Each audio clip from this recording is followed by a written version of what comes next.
Hey y'all, welcome to Drinkity Drinks. I'm Jay, and I wanted to go over a bottle today that surprisingly let me down the first time I tried it. Haven't tried it again since. I did a comparison at a video you could check a while back, put it up against the McKenna back there, Eagle Rare, and another bottle, and it just was very, very disappointed.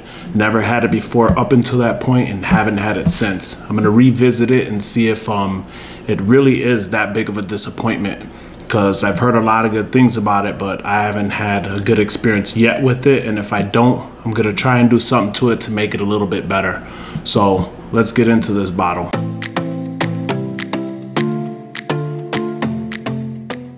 Now this bottle, a lot of people know, is you can see it here, the Russell's Reserve 10-year. I believe it's a blend of bottles by Jimmy and his son Eddie.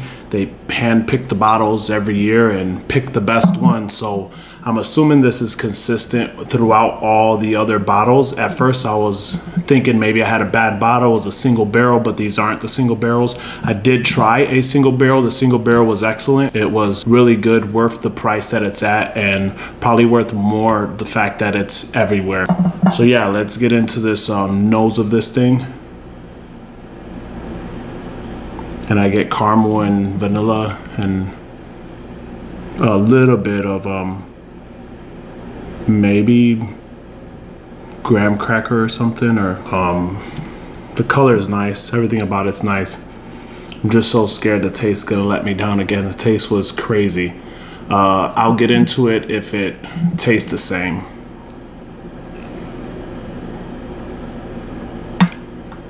Okay, not as bad, a little bit smoother than the last time I've had it. I also let this cup sit out here for like 30 minutes to try to open up a little bit. I am getting the notes of like leather or tobacco, or it definitely has oak. Not as bad as before. It was kind of right when I cracked the bottle. I guess it was a fresh crack. I'm just gonna leave this open. I'll probably leave it open for like a few hours before I put it back. It was tasting like a dirty, or dusty I should say, wood.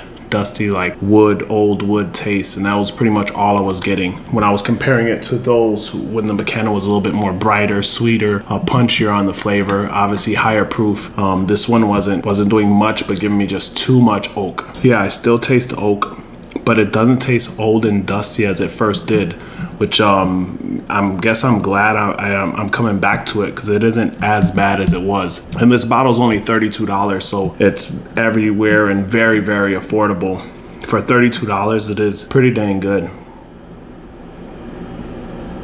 Yeah, it's not as underwhelming as it was. I don't know if it's the opening up. It could have been when you compare certain bottles to other bottles, it kind of points out the faults in one or the other, and I think that could have been what happened. I mean, I might come back to it, might open all these bottles and do another round and let them just really aerate and see, because I don't know if it was the aeration. I mean, I did this probably about 2 weeks ago or something like that. It just tastes a lot different now. Very smooth though. It has some spiciness to it too, like a little bit of rye spices. Now that I'm focusing, I'm getting more of the wood.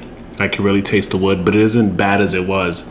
Even like compared to the others, and I was putting the Eagle Rare, the oak really came out in the Eagle Rare, which kind of made that fall back because it was too pronounced. Like this one, well, this one was way, way pronounced compared to the others. But it's not doing that bad now. Yeah, it's very, very, very smooth. I was actually thinking of a crazy cocktail of doing to it to like really kill the wood flavor, but now I wouldn't do that much to it. I mean, you can do an old fashioned with this or something. Think it'd be fine, or in Manhattan. So I don't know if I want to go that extreme as the one that I was going to do, because it's definitely just gonna wash all flavors out of it. So yeah, it's not as bad as I thought. Let's mix this up in a quick little drink, and I'm gonna change the drink because obviously I was gonna do something else that was really gonna wash away the bad wood flavors that I was getting, but I mean, do something that's not gonna affect it too much. So here we go. I'm gonna put together a quick old fashioned, but I'm not gonna add that much simple syrup because I don't want to really take away the flavor that it has. Just a little bit because it's so bitter.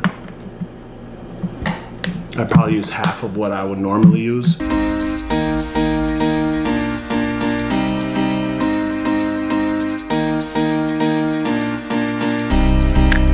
I do have bigger cubes, but they're not done freezing, so I had to use all these smaller cubes. But let's see what this does. Now, normally the way it tasted, I probably would just drink it straight. It really did start to mellow out, or maybe because I'm not putting it up against anything, like I said. But yeah, let's try it in old fashioned.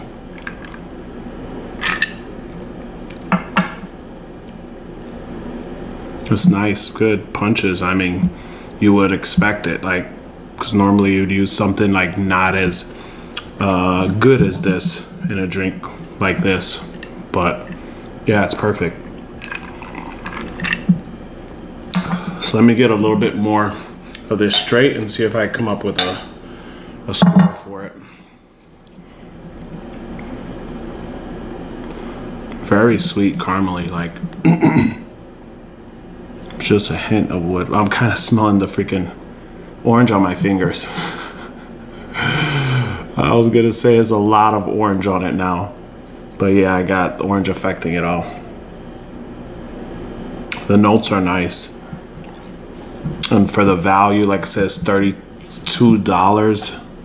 This is way better than what I expected. This was gonna be a really sad, upsetting video to some, but I'm gonna give it a 7.6. I'm more into a little bit of this more sweeter bourbons, and it doesn't really have too much sweet. It's more of an oakier bourbon, but it's not bad. And I think 7.6 is a great score for this. It's a great bargain, you know, great brand, great aging. 10 years to like 13 years is kind of a great, you know, good years to pick bourbon at. Yeah, like I said, 7.6. This is great. So next time you drink something you love.